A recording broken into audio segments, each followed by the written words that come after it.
अवशिष्टापनामतशरव्ये ब्रह्मसकुंसिता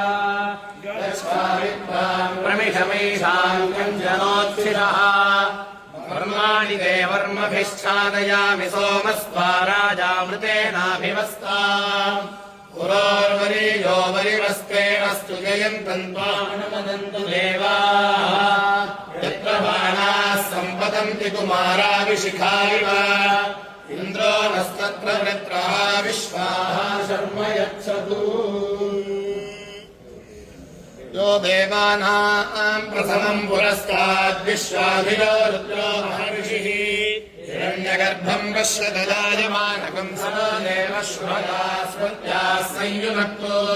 यस्मात्परण्डापरमस्ति गञ्जद्यस्मान्नानीयो नद्यायोऽस्ति कश्चित् वृक्षैवस्तब्धादिविदर्भव्ये अस्येनेदम् पूर्णम् पुरुषेण सभो प्रेरणाकन्नीतम् गुहायाम् इति भागते तद्विदयो विशन्ति वेदान्तविज्ञानसुनिश्चितार्थाः सन्न्यासयोगाः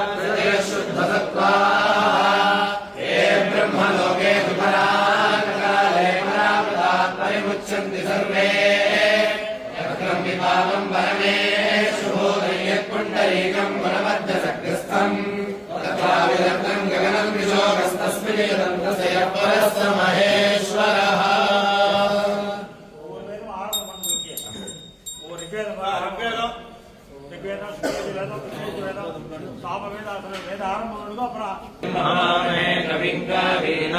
कविङ्गावीनामोपमश्रावस्तवम् ज्येष्ठराजम् ब्रह्माणाम् ब्रह्मणस्पदानः शृण्वन्नोतिभिस्तीरसादानम् शिशुसीदगणपते गणेषु त्वामाहुर्विप्रातमम् कवीनाम् नरदे त्वत्क्रियते किञ्चनारे महाभर्गम् माघवञ्चित्रमर्चा ॐ श्रीमहागणपतये नमः प्रणो देवी सरस्वती वाहे गणराजिनीगति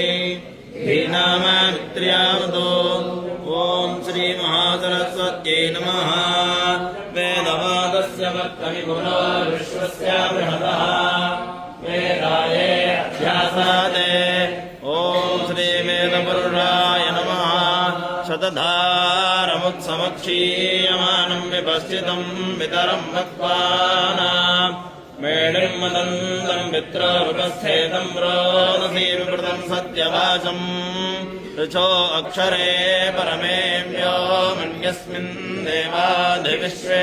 निषेधो यस्तन्न वेद किमृचाकारश्यते यत्तद्विदस्त इमे समास ॐ श्रीगुरुभ्यो नमः हरिः ॐ अग्निमीरे पुरोहितै यज्ञस्य देवमृद्विजम् होतारम् रत्नधातामम् अग्निः पूर्वे भर्षिभिरीड्यो नूतनैरुता स देवान्येह वक्षति अग्निनारयमश्नवत्पोषामेव दिवे दिवे यशसम् वीरवत्रमम् अग्नेये यज्ञमध्वरम् विश्वतः परिभोरसि स यद्देवेषु गच्छति अग्निर्होता कविक्रातुः सत्यश्चित्रश्रावस्तमः देवो देवेभिरागामुत यदङ्गदाशुषे त्वमग्ने भद्रम् कारयिष्यसि तवेत्तत्सत्यमङ्गिरः उपत्वाग्ने दिवे दिवे दोषास्तर्धिया वयम् नमो भरन्त एमासीत् राजन्तमध्वराणाम् गोपामृतस्य दीदीभिम् वर्धामानम् स्वेदमे स नः पितेव सूनवेग्ने सूपाय नो भ्राता स च स्वाम